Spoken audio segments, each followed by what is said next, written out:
AI gives us the ability to have dialogues that would have had to been one monologues before, right? Because I can't get somewhere I haven't been before doing the same things I've always done. But on the flip side, I do want to stay true to who I am. So it is a challenge to walk that tightrope.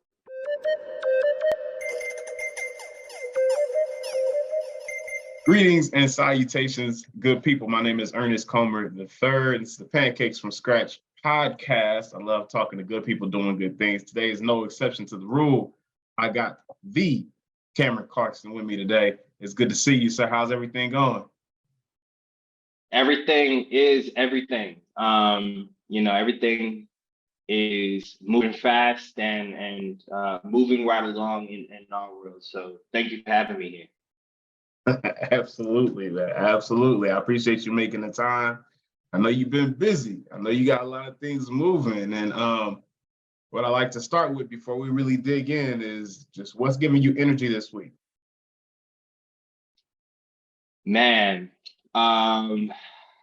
yesterday was my birthday, actually. And so that's right. Happy birthday. Starting off the week. Thank you. I appreciate it. Starting off this is my first week as a 31-year-old, so I'm approaching things differently. I'm older now, wiser. No, I was kidding. But in all seriousness, there is something humbling about getting older. And I didn't think that I would be excited about, for my birthday yesterday. I didn't pop a bottle of whiskey like I would have done probably a few years ago. I didn't, do too much. I just went for a walk, for a run later, just got ready for another week doing what I love to do. And that is a different type of partying. Yeah, sure. I think in future birthdays, I'm going to do something a little bit more exciting, but with where I am right now in my life, that's what I wanted to do. And I think we're going to do. Actually, I was just working on a video earlier. I want to get some friends together later this week and do dinner and play some chess. But instead of me figuring out all this stuff or having somebody on my team waste time trying to plan my birthday party, I asked ChatGPT to do it for me. So that was a really cool experiment. And so it gave me some recommendations for restaurants. And so right now with the plugins that they just introduced, now you can connect to the live internet. So OpenTable is one of the plugins that they have available in the alpha version. So I have 10 recommendations for restaurants in DC. I have to go through and actually make the reservation, but it's already changing the way we search for places to have a party, or if you as finding a place to eat dinner with your partner can sometimes be well, let me just speak for myself. Maybe other people have this completely figured out and we're just doing it wrong. But sometimes finding a place to eat and finding new places to eat is a little bit of a challenge. Agreeing on a place is another challenge in itself. But a lot of those searches start with, a keyword. So, whether it's a particular cuisine or a particular, dining feature that you're looking for. And that is how search has worked up until now. Now, if you were to, for example, search for restaurants that are good places to play chess, that's probably not something that if I go on OpenTable or Yelp or anything like that, where that is a keyword, maybe it is, but unless it's a tag, unless somebody mentioned, oh yeah, I came here to this place and played chess, unless those keywords match exactly, it's not going to show up. Does that mean that there aren't great places to play chess in DC? Absolutely not. However, the way we search for things with natural language, right? The same reason why asking friends for recommendation is so powerful is because friends don't need keywords to understand, oh yeah, like you're looking for a place that, has tables big enough and like this isn't gonna be too crowded, blah, blah, blah. Like all these additional layers of intelligence. And that's when we start to get, that's why they call it artificial intelligence and why it's so cool. But yeah, man, this is what we're working on. This is what I'm excited about, and this is the way the world's moving. Man, let me find out. AI is out here setting up the turn-up situations. This is crazy. So the thing is, like, I think a lot of people get, well, let me speak for myself. When I think about how I would interact with Chat GPT, yeah, my assumption is that I need to, like, similar to Google, I gotta know exactly what I'm looking for and like bake in all the specifics. But what I'm hearing and what I'm learning is like, nah, just give it some general idea of what you're thinking and it'll spit something back to you. And it can be an iterative process, but man, that's kind of trippy. I think you speak to something that's very important about the iterative process and also the conversation. I saw an interesting article floating by on the internet about the death of the author. And at first I kind of rolled my eyes because everyone is always talking about the death of this, whatever, this crush that. And it's like, okay, whatever. But I just skimmed a summary, actually. I didn't actually read the article, I'll confess, but I read somebody's take on it, and it was actually like, oh, that's interesting. Maybe I will click on this at some point in life. But it was, the gist of it was the ability, AI gives us the ability to have dialogues that would have had to been one monologues before, right? Yeah, we can have a discourse with, we can have all the books open, we can kind of fake a discourse within ourselves, but it's still a monologue at the end of the day. So the ability to bounce ideas off of something that has the ability to respond. So when I've been thinking about this, and somebody needs to write more about this, maybe I'll get to it, but somebody might get to it first. And somebody have it, maybe I haven't read it yet. But I want to talk about the relationship between call and response in African traditions and AI. So like especially with Chat GPT, it is a call and response, right? It's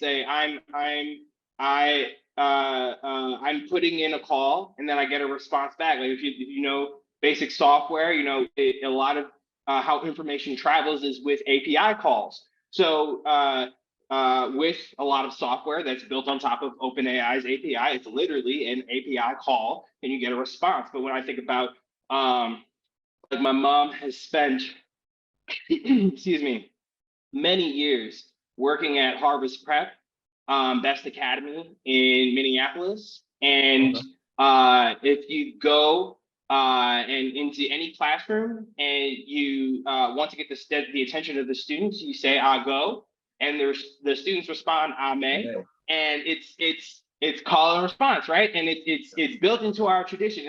There's so many different ways that we can look around and we can see that.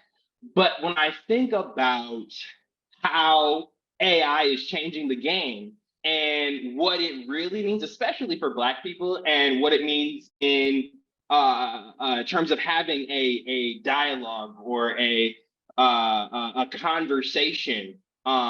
Yeah, sure, it is in a lot of ways still a monologue because it's not another person, but there are ways to make this more and more interesting. For example, if you have like right now, these large language models like ChatGPT, GPT-4,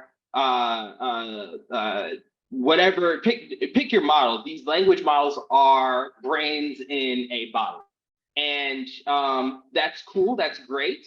It can say things. Essentially, it can spit out things that sound very articulate and coherent, and it makes a lot of sense. But when you start to ask it more specific and contextual information. For example, if you go on ChatGPT right now and say, I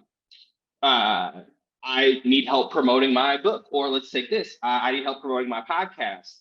It can give you generic information about promoting any podcast, but until you train ChatGPT on the specifics of Pancakes from scratch, then it's always going to be generic. But what if, for example, there was a ChatGPT, a version of ChatGPT that was trained not just on the basic information about your podcast, but what if it actually had access to every transcript of every podcast you've ever done, and you could ask it to put together social media graphics? So like after this podcast is over, for example, instead of you having to put together however your workflow looks to promoting this episode, what if you could break down the transcript of this, and then faster than the speed of the conversation, really, you can have it broken down at the speed of the conversation, have it broken down into the marketing assets and the strategy that you're used to promote it.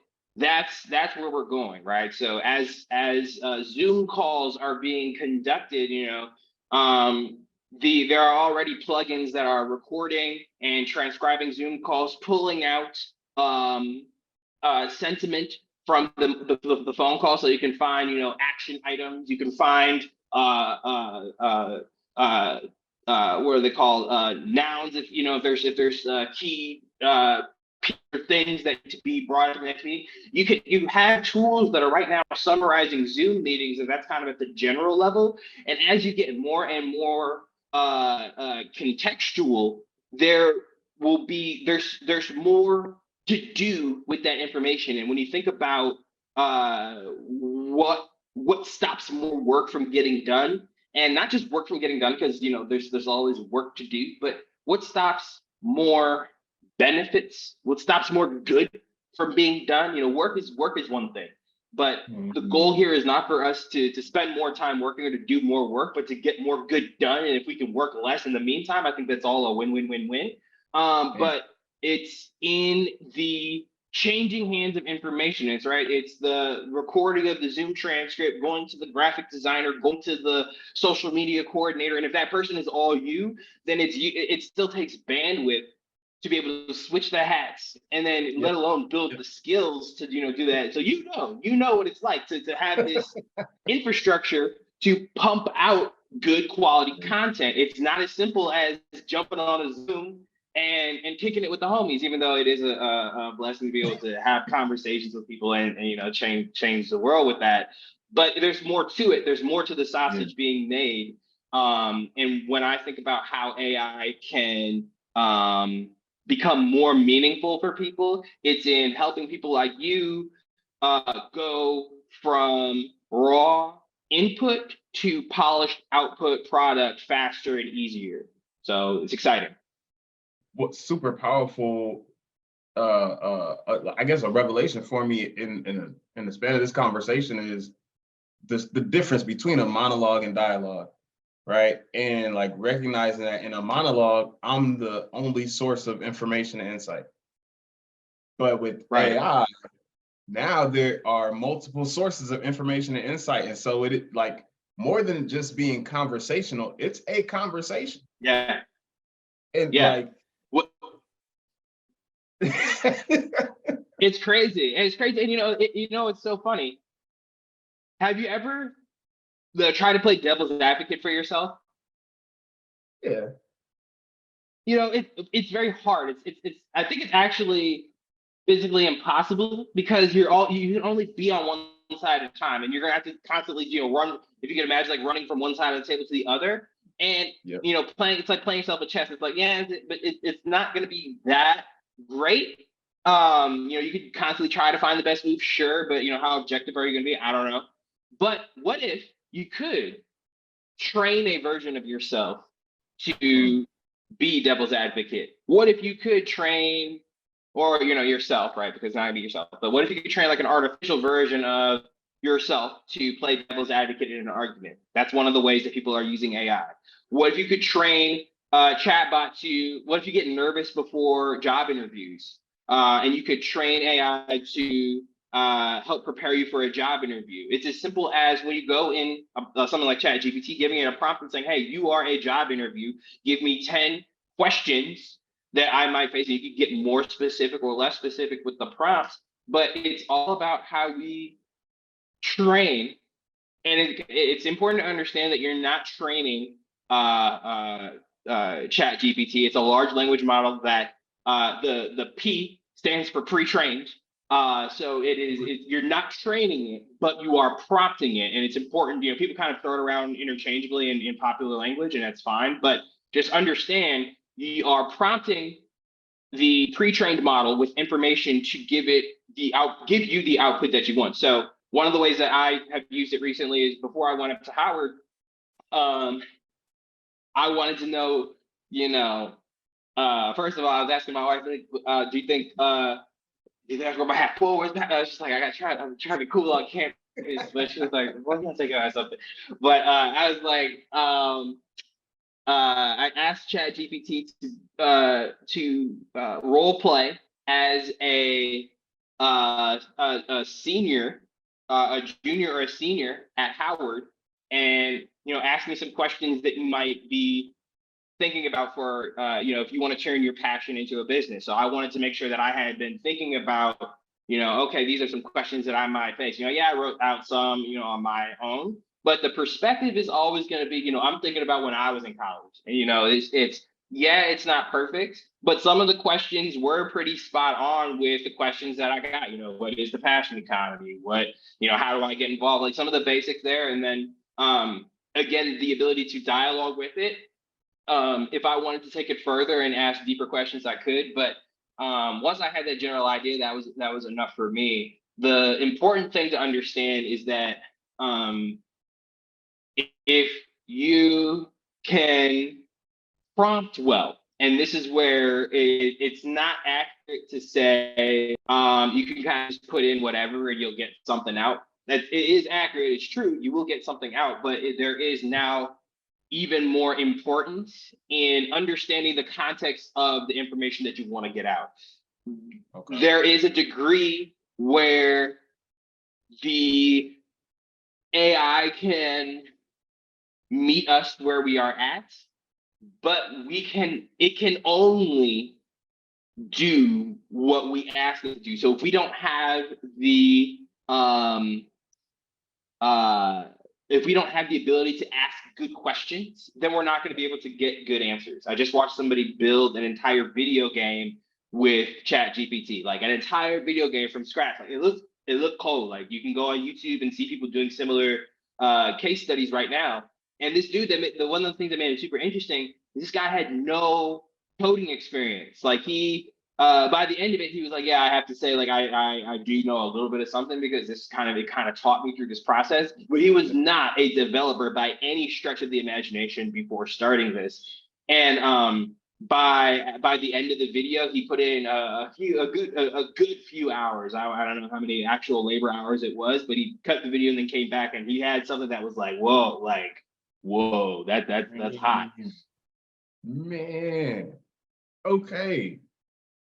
Bro, this whole this world of AI is getting intense, man. And this is it feels super new, but at the same time, it also feels like people know a lot about it. So is this something that you've been studying AI for a super long time, or how much experience would you say you have with AI? Dude, last year I didn't know what AI was. About a year ago this time, AI was, R2D2 Smart House, science fiction to me. I didn't really care, bro. And I'll be honest with you, I didn't care because it didn't mean anything to me.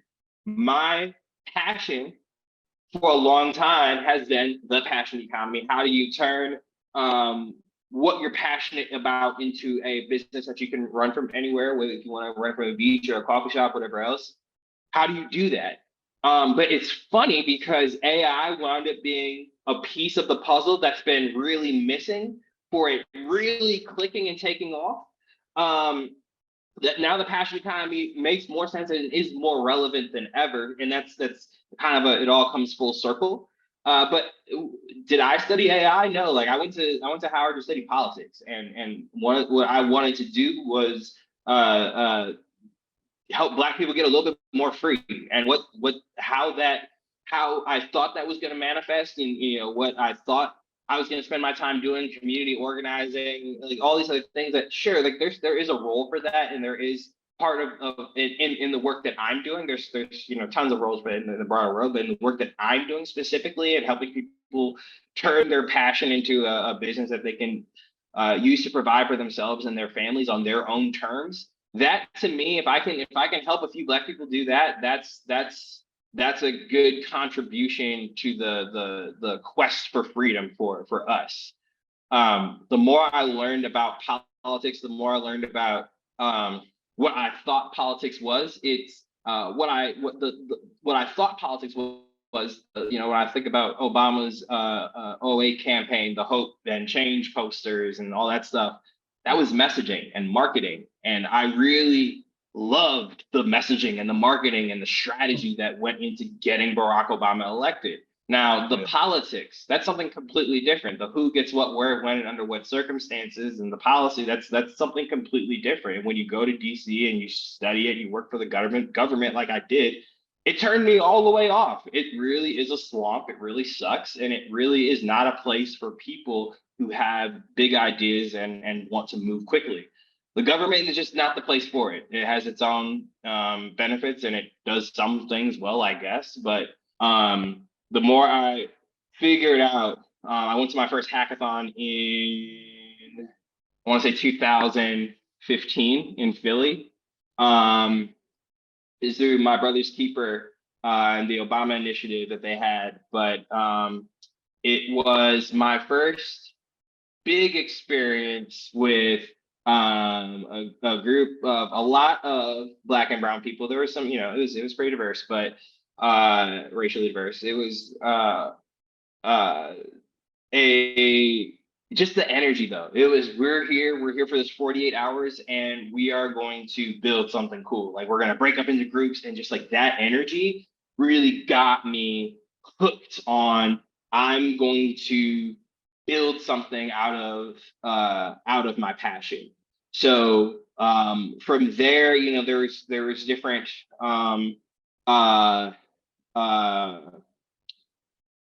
versions. I started with a digital agency and called SOCOM Creative, and I did a lot of work with local businesses. I did a lot of work with chefs and breweries like Black Stack. Rest in peace to Scott Johnson, the president and owner, who I just found out passed away over there. It's really too bad to hear. But places like that let me go in and fly drones around and make really cool videos, and push the edge of digital marketing, which is my wheelhouse. I like to figure out how to tell stories digitally, and that's kind of how I accidentally got into this world of AI, because I was interested in making these marketing processes and workflows easier and more frictionless, so that we could help more clients and make more money.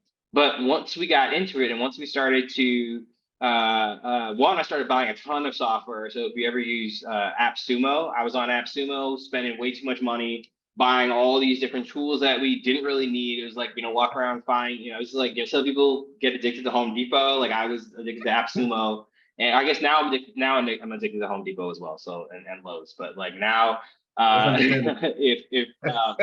with AppSumo, you could find these tools. You could find tools for problems you didn't know you had. And I was like, wait a minute, we could build our own software. And that was one of the light bulb moments when there's actually the software that I wound up not ever using and kind of not really a huge fan of anymore. But it was the software that I found on AppSumo, and it was called SheetLayer. And I was like, wow, like the value proposition was basically a software engineer that a digital software engineer. Like it was Chat GPT. This was like, many months ago, like almost a year ago. It was about a year ago.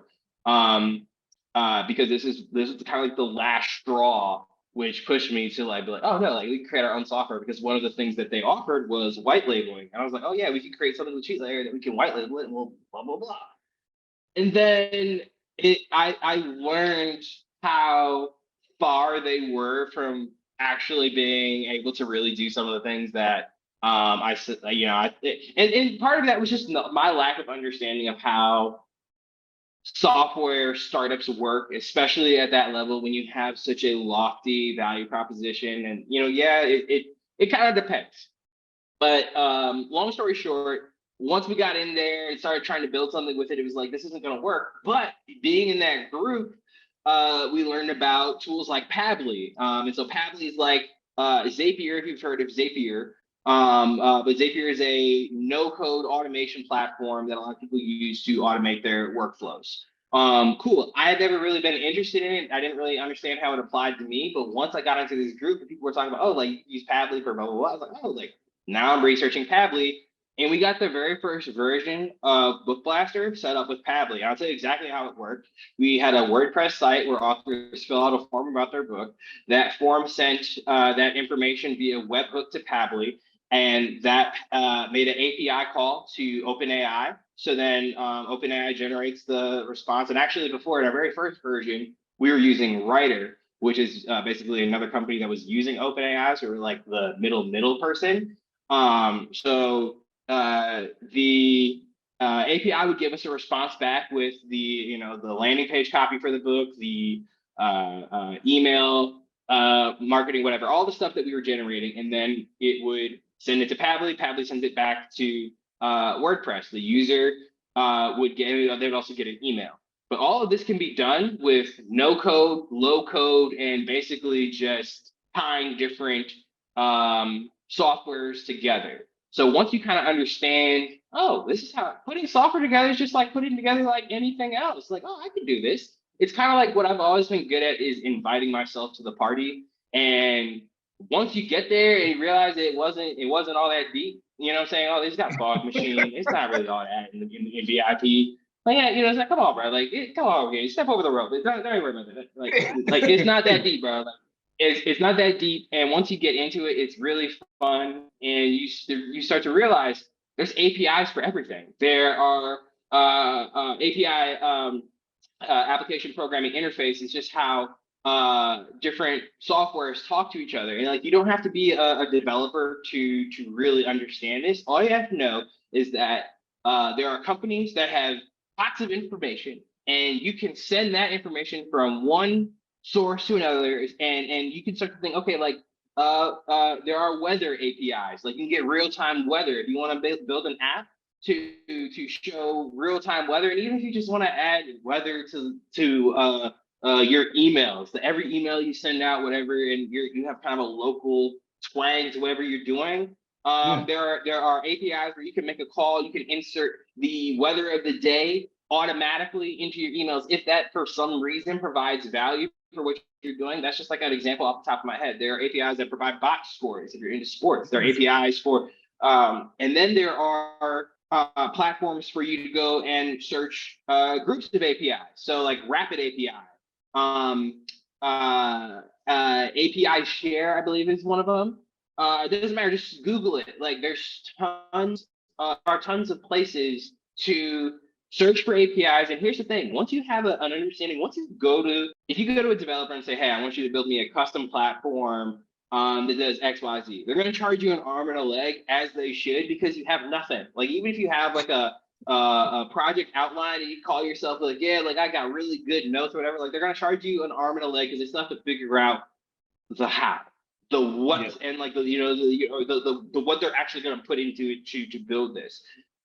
If you have a Envato code base template, so let's say you want to build a directory, and you get on Envato, you get a WordPress template, and this is how I built Twin Cities directory.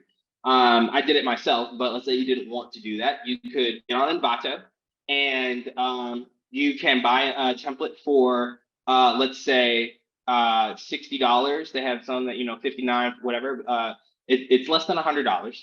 And now you have a website template for a directory, and it's still a template. It's not really meaningful until you populate it with information. Then it's like, okay, now you've got a directory, and that's good. So one of the first tasks that I actually hired my now CTO, then virtual assistant for, was to populate Twin Cities directory with listing information from publicly available information on the internet. So we're just scraping information back and forth from one site or a couple different sites, Yelp, whatever, to Twin Cities directory. What if there was a way to automate that process and automatically scrape, information? Now, so there's tons of ways to do it. And there were ways back then, but now it's even easier. There are tons of scraping APIs, things to pull information from one site and use it however you want to use it. So for example, the open, I've been kind of thinking about redoing Twin Cities directory. Maybe we can talk about it later, but it would be cool, for example, if there's two things that would be really cool. If we could have that chat GPT, so like just how chat GPT is integrating with OpenAI, or actually it's the other way around, OpenAI is integrating with chat GPT. What if instead there was a infrastructure that was built with AI in mind? So what if you could plan date night in the Twin Cities, specifically in the Twin Cities, with local businesses who are a part of this? So there are a lot of businesses that aren't on OpenTable, right?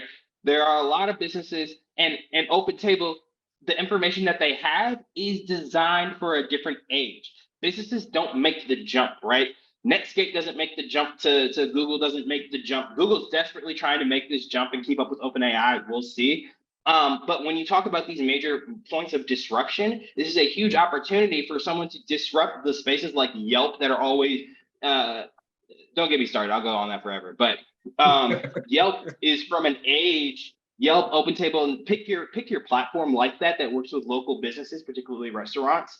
It's left over from a keyword-based search era that's died and got dead last November when ChatGPT got released. So what if instead there's a directory that's locally based that can take natural language, and instead of, so let's say, for example, planning a wedding, maybe that looks like, hey, we're getting married.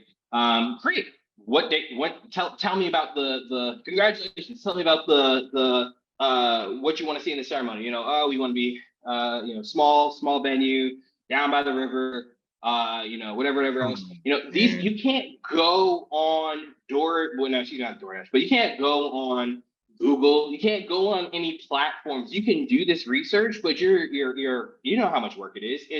It's so much work to plan anything. But when we talk about these bigger events, especially, but what if there was a way to naturally interface? And especially now you talk about okay, let's take another example. What if you just love food trucks? There is, there are ways to search for food trucks by keyword, but what if you want to plan a food truck tour or something like that, and you want to make sure that you hit every food truck in the city and put together a plan to make sure that you're constantly trying a new cuisine every weekend, that next level of interacting with information, because that's all it really is possible once you start to introduce AI.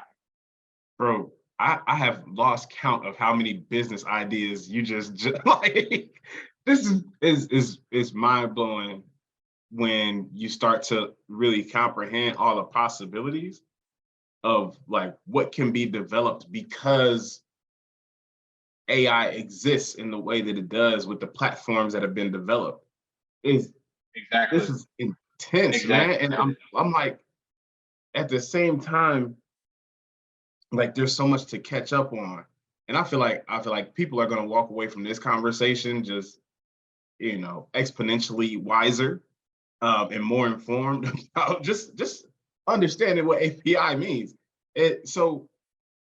Okay.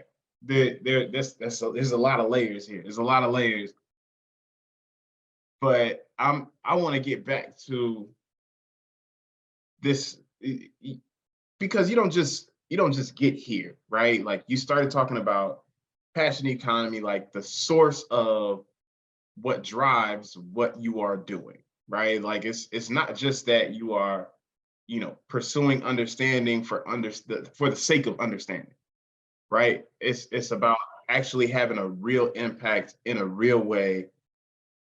Just based on this conversation, what I'm seeing you as more of a, to a degree, like a serial entrepreneur, but at the same time, you've had this mission that's driven the work in a way that like threads everything through. Like it all makes sense. Of course, you would do that because you want to have an impact in this way. But I know being committed to a mission like that over an extended period of time doesn't come without its challenges. So I'm curious, like, is there a challenge that sticks out to you as something that really help to shape who you are and how you approach the work that you do? Man, that's a great question. Um, I think one of the biggest ongoing challenges is staying true to not only my mission but to myself. Um, where I or how I was raised in both the Lutheran Church, going to Cretan Durham Hall, whatever, pick your institution. And even to an extent within my own family, the the myths around money and wealth, and what is a lot of money? What does one do to get a lot of money?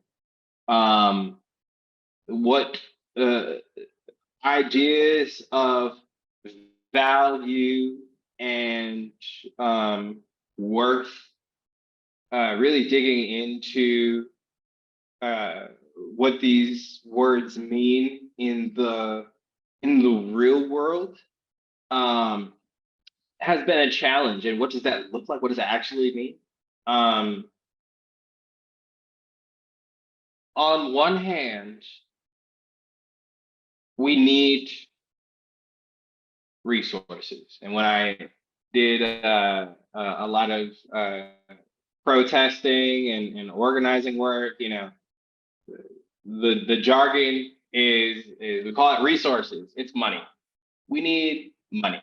And I'm saying, like, people are like, yeah, we need resources so we can we don't have any pizza for the protest because we don't have any money. And we're not we're asking for people to either donate pizzas, which cost money, or we're asking people to donate money so that we can go buy pizza. Like we're like all these different things, like the cardboard to write our demands on costs money. Like, yeah, we can liberate some from whatever, but bro, in all seriousness, this is a wars, whether you're talking about on the scale of an encampment outside of the governor's mansion for Philando Castile, or if you're talking about a war in Ukraine, are fought with money. And so it's just like this idea on one hand that we're not supposed to talk about money, not supposed to figure out how to get any money. It's extremely exhausting, and it's really exhausting for people who are on the front lines of doing that type of organizing work, and why a lot of people don't last. It's because people are trying to do stuff with no resources, and then you have to go and either find someone who has resources that doesn't really care too much about what you're doing, and then you have to play along their terms, or you just quit, whatever, burn out because you don't have the resources. That being said, how do we stay true to being focused on something bigger than just personal enrichment? Our business is worth many $millions at this point, but one, it's only really worth something once we sell it to somebody else that agrees and cuts us the real check. But two, it's not really worth much until it's worth enough for it to be worth something for everybody, right? It's not worth much in its current state, but it's worth enough to get people to buy into the idea that it could be worth something a lot bigger someday. And that is a great place to get to, but you know, I had to understand that it's okay to want a lot of money. It's okay to strategize on how to get a lot of money. It's okay to expand what we think about is a lot of money. $100,000 is not a lot of money. I don't care who's like, I don't care what it is. Like, unless you like, it's for like an outfit. Like, I don't know, man. Like, you can make it, and people, and I've had, you know, I've had people unfollow me, and I've had, you know, relationships with people that I know from my more, you know, less entrepreneurial days, or it's really all branding because I'm still the same Cameron. It's all a matter of strategy. But people will find whatever version of me they find palatable, and you know, whatever's left, they'll leave it behind, and that part is a challenge. So it's a long answer to a short question, but it's a challenge to stay true to the mission, but develop and change enough to get where we want to go, because I can't get somewhere I haven't been before doing the same things I've always done. But on the flip side, you know, I do want to stay true to who I am. So it is a challenge to walk that tightrope. No, and the thing is, that's a powerful revelation, especially in the context of, you know, this world where so many people around us have this belief that, you know, money is evil, or money is, you know, unnecessary, or that access to resources is something to be shared to a degree that eliminates wealth. And so you run into this internal battle of like, I'm starting to realize the need for money, and I'm still in an environment where the need for money, a lot of people have a ton of disdain or disgust toward the idea of that. How do you like stay focused and remain grounded in who you are, and continue to appreciate the revelation and lean into a new understanding? That's a great question. And I think that frustration that you are talking about comes from a fear mindset. And if we hear things about AI and how it's taking jobs, and we look at our bank account and we're not happy with what's there, and we think about, you know, I think about how much time I spend working for, you know, whatever, and this is the amount I have. It is easy to become angry and frustrated because it's not fair. It sucks, and like there's nothing about that system that makes any sense. On the flip side, how do we get to an abundance mindset where I can't wait to wake up every morning and work on what I'm working on, because it's so in line with who I am. And part of the beauty of this is that, you know, this job, or this, you know, it might be a job, it might be a business, whatever it is, it probably didn't exist 2 years ago. You know, maybe it did, and maybe your ability to do that job is what changed, whatever else. But the title of my next book is The Way the World is Moving, The Rise of the Passion Economy. So it is a passion and a focus of mine to help people make that shift to abundance mindsets. And part of that is just by, you know, walking in my own truth, living my own passions, and building where I see opportunities to build. Once we can make that transition to, anytime I see a problem, I see an opportunity, the world really begins to look different and full, and the opportunities are really all around us. But if the problems around us really seem like problems and roadblocks and hindrances, then it feels like it's easy to feel like we're in a cage. So it is the most important thing is a perspective shift, and staying grounded in that is partly just about surrounding myself with other people that also understand the beauty of the moment that we're living in. It's part of it is understanding the beauty of life in general, but this particular moment is a great one if you are someone who is interested in what is possible. Yeah, man. No, I agree 100%. Like I think there's a belief gap that I've heard about, just in passing, that speaks to a certain demographic of people in society struggle with recognizing the possibilities as they are. And then there's this other demographic in society that leans into just an expectation of achievement that's really intended for the world as a whole, right? It's like if you happen to have this lived experience, you're more likely to feel entitled to a certain level of achievement that's attached to the possibilities that exist for everybody. Exactly. And I really like what you said about the say it again, because what we normally hear about is the achievement gap, but you said a different gap. The belief gap. The belief gap. Thank you. And I like that so much better than the achievement gap. Everyone wants to always talk about, and my mom, as you probably know, has been in education for a long, long time. And people always talk about the achievement gap, and she's been very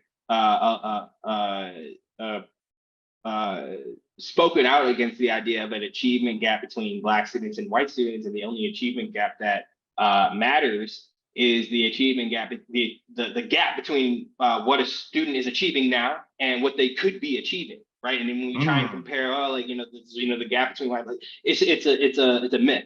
And people never want to talk about the gap between the U.S. and the rest of the world, because that's a hell of an achievement gap. But the myths and what we want to talk about, that's a whole other conversation.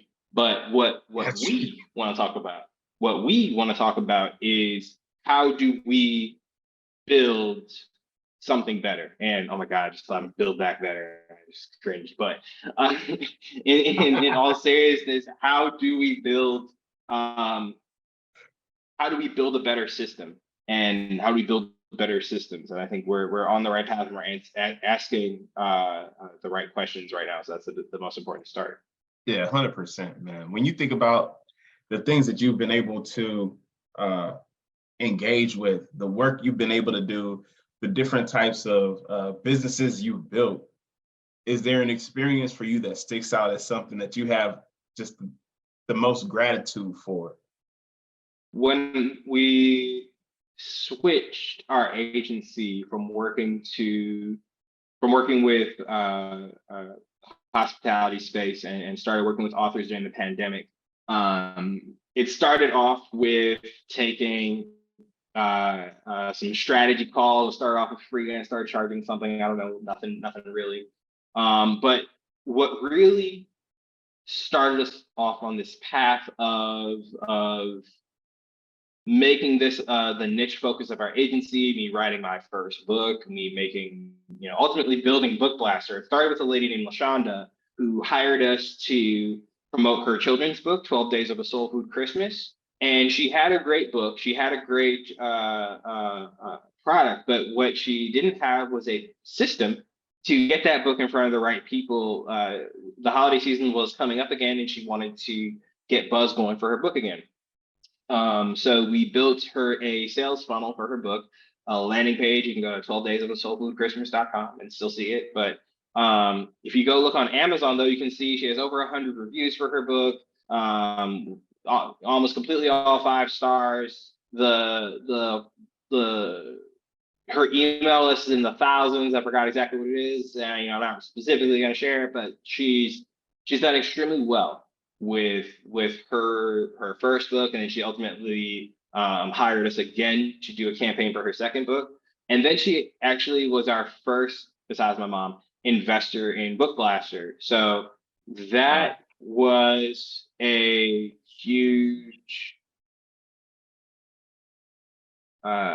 relationship that was definitely being the first person to really invest, really several times into our agency, and then to take another huge risk. When I was telling her about Book last year, man, Shawty, there was nothing there. It was not even, it wasn't even bad. It was nothing. And she took the call with me. I'll never forget. I was in the courtyard of our apartment in DC at the time, and I pitched her. I was like, well, so what do you think? You're in? She's like, yeah, I can see it. I can see it. I was like, you can? I was like, okay, great. And I'm just like thinking in the elevator, like it was like I had faith, but sometimes just like stepping out of the boat into the water, it's just like, oh no, God, this is a little, I don't know. But Yeah, man. it wound up working out. And there's been a lot of moments where, like to this day, where I'm like, we have our team with spanning multiple time zones, and I'm just like, who brought all these people here, and like who's gonna pay them? Like that's it's still surreal and funny on one hand, but on the other, it's beautiful to see it all come together. And yeah, there's a lot of skills and hard work that go into it, but a lot of it is just faith and following what God has already laid out for me. So That's it. That's it. I love it, man. I love it. Congratulations, bro. Like the way this thing is coming together, I can see a really, really major impact on a ton of people in a big way. Like this, it's not a small thing, man. And okay, we should do that because we haven't really gotten into, I guess we talked a little bit about what Book Blaster is, but just a quick like rundown. What is Book Blaster? yeah, for sure. Book Blaster is an AI tool to help authors sell more books, and it's we've taken all the tedious, hard guesswork out of marketing, and we built an AI tool to do it for you. So with our latest development, Ida, our chatbot, who's named after Ida B. Wells, we are bringing a natural language interface, so you can communicate with Book Blaster essentially now. And what that allows you to do, Ida can read your books for you. So even when we were running our agency, we didn't have time to actually read all of the books of the clients that we work with, and some of the books like we wouldn't want to read. Like, to be honest, like that, like it wasn't our wheelhouse. But imagine if there was a tool that could read your entire manuscript and create an entire customized marketing strategy based on your book. Not just create the strategy, but then also help you execute the strategy. So build your landing pages, build cinematic trailers for your books, create the targeting for your ads. That's what we do, and that's what we're working on building a better and better version of every day. Yeah, man. Yeah, okay. Like, come on. What are we talking about? This is crazy. Like, bro, the future is here and it's called Book Blaster. All right. Like, my mind is blown. I'm super excited. I think, when I think about the challenges faced in our community in the context of literacy and readership, and the value that a resource like this can bring to authorship and driving that literacy in the right direction, driving the engagement with a literature for our community in a really strong and a powerful way. Like there's not a lot that compares, bro. So I'm definitely I'm cheering for you, bro. I'm excited for you, and I'm looking forward to what comes. This is major, man. I appreciate that. No, absolutely, man. Absolutely. So listen, we run out of time. But before we wrap up, Pancakes from Scratch, right? This whole podcast idea, part of the idea was I'm exploring this intersection of food, culture, and ambition. All right. What exists at the intersection of these things? Because I recognize that, food has had a major impact on our culture, or maybe culture has had a major impact on our food. But when we think about the interactions that our community has food brings us together, right? That has an impact on culture, and those experiences have an impact on our ambitions and right, like how we drive toward the future we want to see. And so, like, I'm still mapping all that out. Maybe I need to just have a conversation with Ida, and we can chop that thing down because I'm getting there, man. And I'm like more conversations like this help me to get to a deeper level of clarity. But all that to say, what was your favorite food growing up, man? You know, I probably actually I'm gonna say this. One of the reasons I wanted to be on the show is because pancakes from scratch is one of my favorite foods. Uh, growing up, I legend has it that burger and French fries were my first words. And to this day, it's one of my absolute favorite foods. But I will say, if you're looking for really great pancakes from scratch in the Twin Cities, you got to go to Brunson's on the east side, and you got to ask Chef Torrance to make the pancakes from scratch. It's not on the menu. They might have added it since I left, but if you say, I'm looking for the pancakes from scratch, and tell him I sent you, he'll know what to do. And I want to know. I want to know what you think about those pancakes. He's an expert on the Maillard reaction, and yeah. Hey, listen. If you listening to this, that the level of plug you just received. I need you to understand. This is not just a regular recommendation. Okay, go there, ask for that chef, and for that meal specifically. Do not play about this expeditionally. You gotta say Cameron sent you, and let me know how it was. That's the only deal. But I appreciate you having me, Ernest. This has been a lot of fun. No, absolutely, man. I appreciate you making the time. Keep doing your thing, man. I'm looking forward to what comes for you, man. I appreciate it. Yes, indeed. You take care. We'll talk soon.